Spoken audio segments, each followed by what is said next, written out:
Hey y'all, so this is just gonna be a quick video based off of my experience after graduating esthetician school and how I got my first job.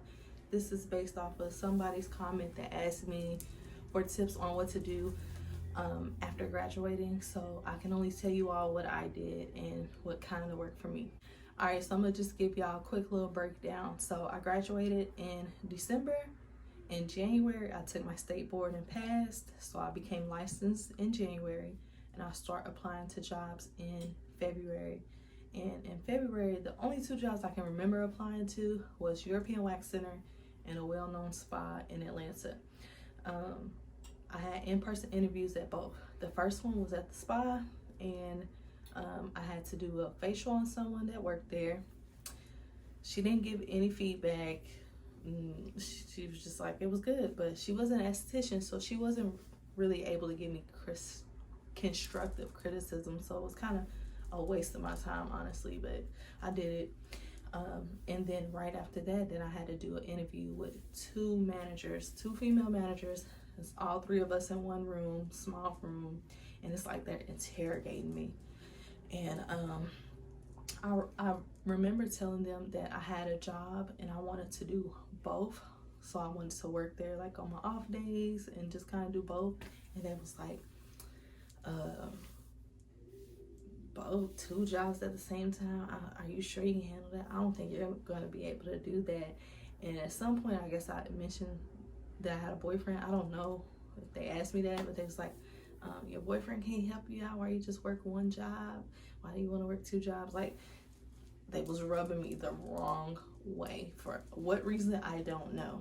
And somebody after told me they was just trying to see where my head was at. Well, I wasn't feeling the vibes. So, and I worked two jobs plenty of times. So anyways, then I had an interview at European Wax Center, and it went good. It was one of my very first interviews where I felt very comfortable because she looked like me and she just was cool. It was a good vibe. So I guess after our interview, she had went out of town, so I hadn't heard from her. And I'm like, dang, I really don't want to work at the spa, because then after I left the spa, actually offered me a job. So I was like, dang, I really want to work at the wax center. So I called her. She was like, I'm on vacation, but we can talk again on such and such day. I'm like, okay, cool. So I started asking other estheticians that I went to school with, like, what should I do, y'all? The spa or the wax place? They was like, the wax place. You're gonna make more money. It's gonna be faster. And I was like, cool. So once I had my interview again at the wax center, I had to have another interview with the owner. And if anybody had an interview at the Atlanta European Wax Center, I'm not gonna say which one, and y'all had to do the interview with the owner, then y'all know it's intimidating because he didn't have any emotion, like nothing. It was just like, so why are you gonna work here? What are you doing? He's reading from a paper, and I'm like, all happy, outgoing. He's just like, girl, I don't want to be here. That's the vibe he was giving me. So I'm thinking, oh shoot, I don't got the job. Well, they called me. It was like a Friday. She called me and she was like, can you start on Monday? And I was still working in my other job, and I was like, yeah. And it was gonna be a conflict in schedule, so I just quit my other job. I just didn't come back. And I had never done anything like that. I understand it's unprofessional, but I had worked at the most ratchetest place in Atlanta. It was really in Kennesaw. It was a call center. I'm not gonna say the name, but they ain't there no more. But if you worked there around 2016, 28 through 2018, around that time, then you know that was the ghettoest place I ever worked. It was the worst place I ever worked in my whole life. And other people that had put in 2 weeks notice, they will put in a 2 weeks notice and be like, you don't have to come back. We don't need this. You don't have to come back. So I didn't give them a notice. Bye. It was like a week, and my supervisor was like, you come back? I was like, nope. And I know it sounds terrible, but if y'all had worked at this job, y'all would understand that it was no point. And it speaks for itself. They're not even there anymore. They lost their contract. But anyways, so I started working at European Wax Center, and the trainer, which was another waxer, she wasn't actually a trainer. They just gave her that title, and I didn't learn anything from her. Like, they make you, your training is you go in front of them and watch them wax, and then boom, the next day now you have to wax. And I'm like, we only learn bikini line in school. I don't know what the hell I'm doing. Okay, so I had reached out to the supervisor multiple times, like, I don't feel comfortable, I don't feel confident in my waxing. And I did another sit-in with another girl, and I learned a couple things from her, but it just wasn't clicking with me. And so to this day, I feel like I just taught myself how to wax, and that's why I wax how I wax, because I just had to teach myself. Nobody really, I would really, still to this day, I would love for somebody to watch me wax, a professional experienced waxer. I would love somebody to watch me wax and be like, you know, no, you need to do it like this, or you could do this a little bit better. You know, like, I never got that. So I still feel like I just taught myself how to wax, and I'm going with the flow still to this day. But YouTube has helped. I've learned some tips from YouTube. I did recently take a wax class from Lady Brazilianaire. We actually live in the same city of Louisville, and she has gave me some tips that I use in my treatment room. What else? So I worked for European Wax Center. I then became pregnant after a few months of working there, and once I was on maternity leave for 3 months, that's a whole nother story. I was on maternity leave, and when I came back, I had some issues within my relationship that was hindering me from working. So then I moved to Louisville, and my life was just turned upside down, because I'm thinking I can't wax. You know, you have to get licensed in, when you move to a different state, you have to get licensed in that state. And I'm thinking I got to do the state board all over again, because when I called Kentucky State Board, they was like, oh yeah, you got to do everything over. But I honestly, I mean, obviously I had talked to the wrong lady on the wrong day. So I'm like, man, I got this newborn baby. I don't have time to go back and study notes. Like, I literally didn't have the mental capacity to do that. So for months I was like, man, I don't know what I'm gonna do. I had to work a regular job while being a first-time mom. And I start reaching out to estheticians in Louisville, like, do y'all still have y'all notes from school? Like, I gotta redo my boards. And one girl was like, no, you don't. She was like, all you have to do is pay to renew, or pay to transfer your license. I'm like, what? She was like, yes, girl, call the state board back. Lo and behold, I called the state board. They was like, oh yeah, y'all took the same test in Georgia as we do in Kentucky. We just transferred it over, and you just I paid like, I think it was like $100 something. And I'm like, it had been months at this point, and I was like, what? So I'm like, I'm about to pay y'all. So I paid them, and then I applied to this spa, Black-owned spa. Okay, first time I had ever seen that in Louisville, and I was so happy. And I wanted to do facials. I came in letting them know, hey, I want to do facials. She's like, we don't need anybody to do facials. We need a waxer. I'm like, dang. Like, I love waxing, but facials are my passion. And that, me moving back to Louisville, I was going to just restart my whole esthetician vibe into facials. But the lady was like, we don't need that right now. We need waxing. And I'm like, dang. So I waxed there for a whole year, okay? I only did it on Saturdays because my son wasn't in daycare. COVID had happened. It was a whole lot of reasons. So I was only working Saturdays. so I could keep my skill up. And then come January, I decided to put my baby in daycare because I wanted to work more in my field. I started to hate my current work from home job more and more.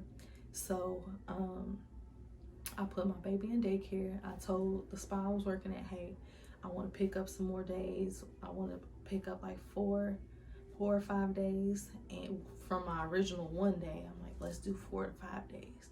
And I started working. I started doing more. And then I had a situation. This is a fun fact. I had a situation with my son's father where he had found all of my information, my address, all kind of stuff. And I had a conversation with my little sister, and she was like, you need to go incognito on social media. She was like, that's why I changed my name up and all this. She was like, you need to go incognito. And I was like, I start panicking because he had information I had not given him. So I had even logged out of my at-home job because I was so frantic. And I started deleting everything on my Instagram, everything on Facebook. I started changing my name on everything. And so my fun fact again, my Instagram used to be Skin by Taryn Milan, okay? Obviously, I needed to change that because obviously he knew that. So I went and blocked him, everybody in his friends list from I blocked as much people as I could. I went through my followers list. I blocked so many people. If you look like a suspect, blocked. If you didn't have any followers, I blocked so many people. And I started coming up with names. I'm not gonna say the other names, but the other names I start coming up with, I would go on Instagram, see if it was taken. So it took about 3 names, and on the 3rd chance, Waxiana. Cause I always be like Piriana. I always say something Anna, but I always love to say Piriana. And I don't know how that came in my head. Waxiana. Typed it in. Approved. I was like, okay, Waxiana. Now let's make a logo. Boom, make the logo in 10 minutes. So the logo that you see with the X for the wax sticks, the very first logo I made, the X was all wide apart. You can see it on my page. It was like one of my very first posts if you keep scrolling. But I became addicted in that moment. I don't know. The way I feel like I could be a creative director, no cap. But the way my brain was working, once I made the wax sticks pink, or once I did pink wax sticks, I started getting all these ideas like, this could be my alter ego, because my favorite color is really like a light blue, mint greenish, and I don't care for pink. But I was like, I could really do some things with this pink. And I just started making all type of stuff on Canva, and I just started getting all these ideas, and I started taking off. People started liking the name Waxiana and start following me, and so I started going hard with it. I'm making business cards now because at the spa I'm working at, I'm an independent contractor. So I didn't sign any non-compete or any of that. They were taking 60% of my money. I was an independent contractor. I was not their employee. So I thought, but legally I was, but from what I was told, what I agreed to, I was not an employee. I was an independent contractor. But anyways, so I'm going hard with this whole Waxiana thing. They had never promoted me, period. They had never promoted me. So now I gotta promote myself, okay? Now I done put my baby in daycare. Now I'm working multiple days. Now I need to get my clientele up because I was only used to working Saturdays. And I was like, however many people I get now. No, I gotta grind because I just put my baby in daycare, and daycare ain't cheap, okay? So I'm going hard with the Waxiana thing. I start noticing that became a problem. I'm not gonna get into detail, maybe later on, but long story short, they let me go, okay? They let me go. That was a couple months ago. I found a space. I keep saying I found a space in 2 weeks. Really, I found a space in 1 week, and I started servicing people. And then a month out of that, I moved into a bigger space, which is this space, and I'm just continuously growing. And I feel like The spa that I was at, I feel like that will be the last place I'll ever work for someone as an esthetician, because now I know my worth and I will never undercut myself like that again. Somebody takes 60% of my money when I'm doing all the work. Yes, they supply the stuff, but I was doing all the work. 60% is outrageous, okay? And them letting me go gave me that fire under my butt, and I feel like Waxiana is going to do big things. And this was over a course of 5 years, so your journey might be shorter, longer, harder, easier, whatever. Keep going. I don't regret working for any of the places I worked at, because the things I learned from them I apply to my business. And I mean that as in the things that I liked that they did, and the things that I didn't like, I do the opposite of. So getting that experience for working under other people helped me as an esthetician. And I don't necessarily think that you should go straight into your own business straight out of school. If you do, go for it. A lot of people are successful at it, but I don't feel like you necessarily need to do that. Sometimes you need to use other people, because I was using those other people to learn those skills, okay, for free. Well, technically getting paid to learn those skills, okay? So everybody's journey is different. So that's my esthetician journey over the past 5 years. I know I can ramble a lot, but I think that's all I got for y'all. All right, quick little butt in. Not that I forgot that I worked for a massage place doing facials. I'm just going to keep it quick. It was probably the worst job I worked as an esthetician. So if there's any companies that have the word massage in it and you doing facials there, run. Again, I'm going to just keep putting out content until you guys let me know specifically what you want. But this is in response to someone's comment. It was a little while back. And hopefully this helped you stay motivated. Oh, and I forgot to mention, I always apply for jobs through Indeed. I found all my esthetician jobs on Indeed. So hopefully they help somebody. Thank you all so much for watching my channel. Waxiana out.